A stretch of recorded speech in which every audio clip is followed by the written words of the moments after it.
حضرت مسیح موعود علیہ السلام فرماتے ہیں میں ہمیشہ تعجب کی نگاہ سے دیکھتا ہوں کہ یہ عربی نبی جس کا نام محمد ہے صلی اللہ علیہ وسلم، ہزاروں ہزار درود اور سلام اس پر، یہ کس عالی مرتبے کا نبی ہے، اس کے عالی مقام کا انتہا معلوم نہیں ہو سکتا، اور اس کی تاثیر قدسی کا اندازہ کرنا انسان کا کام نہیں۔ افسوس کہ جیسا حق شناخت کا ہے بجوز اس کے مرتبہ کو شناخت نہیں کیا گیا۔ وہ توحید جو دنیا سے گم ہو چکی تھی، وہی ایک پہلوان ہے جو دوبارہ اس کو دنیا میں لایا۔ اس نے خدا سے انتہائی درجے پر محبت کی اور انتہائی درجے پر بنی نوع کی ہمدردی کی۔ اس لیے خدا نے جو اس کے دل کے راز کا واقف تھا، اس کو تمام انبیاء اور تمام اولین اور آخرین پر فضیلت بخشی اور اس کی مرادیں اس کی زندگی میں اس کو دیں۔ وہی ہے جو سرچشمہ ہر ایک فیض کا ہے، اور وہ شخص جو بغیر اقرار و افاضہ کے کسی فضیلت کا دعویٰ کرتا ہے وہ انسان نہیں بلکہ ذریت شیطان ہے، کیونکہ ہر ایک فضیلت کی کنجی اس کو دی گئی ہے اور ہر ایک معرفت کا خزانہ اس کو عطا کیا گیا ہے۔ جو اس کے ذریعے سے نہیں پاتا، یعنی جو حضرت صلی اللہ علیہ وسلم کے ذریعے سے نہیں پاتا، وہ محروم ازلی ہے۔ ہم کیا چیز ہیں؟ آپ اپنے بارے میں فرماتے ہیں کہ ہم کیا چیز ہیں اور ہماری حقیقت کیا ہے۔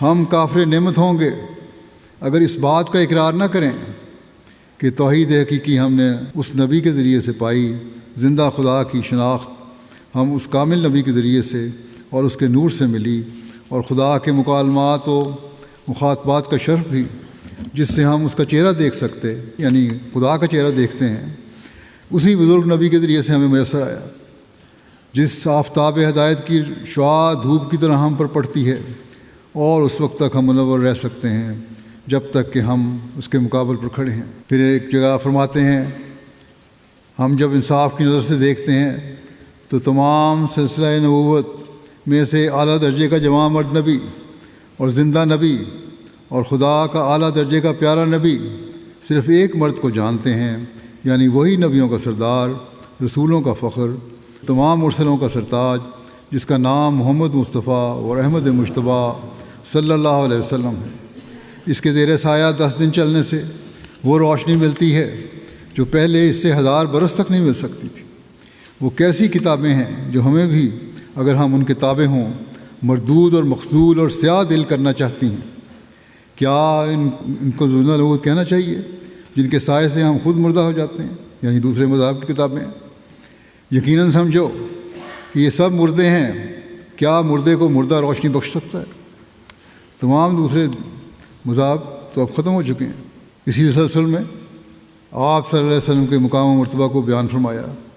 آپ فرماتے ہیں کہ آخری وصیت یہی ہے کہ ہر ایک روشنی ہم نے رسول نبی امی کی پیروی سے پائی ہے، اور جو شخص پیروی کرے گا وہ بھی پائے گا، اور ایسی قبولیت اس کو ملے گی کہ کوئی بات اس کے آگے انہونی نہیں رہے گی۔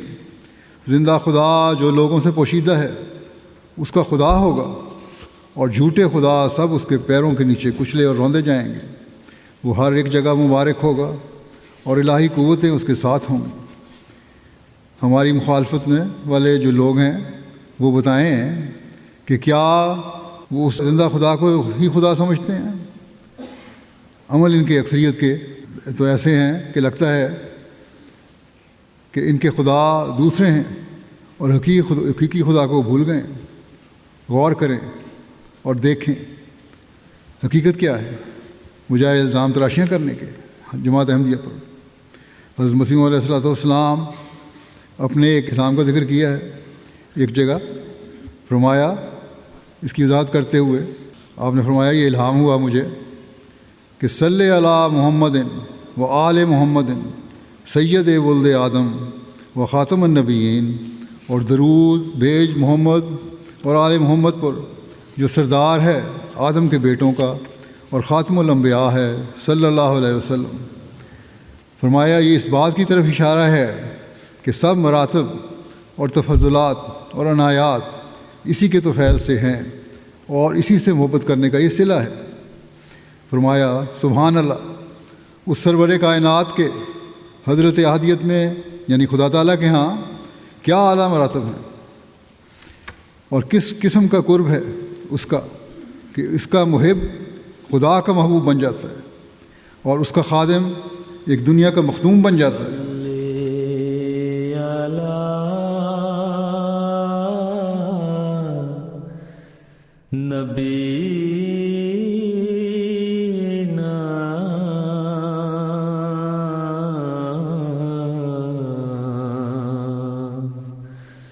صلی علی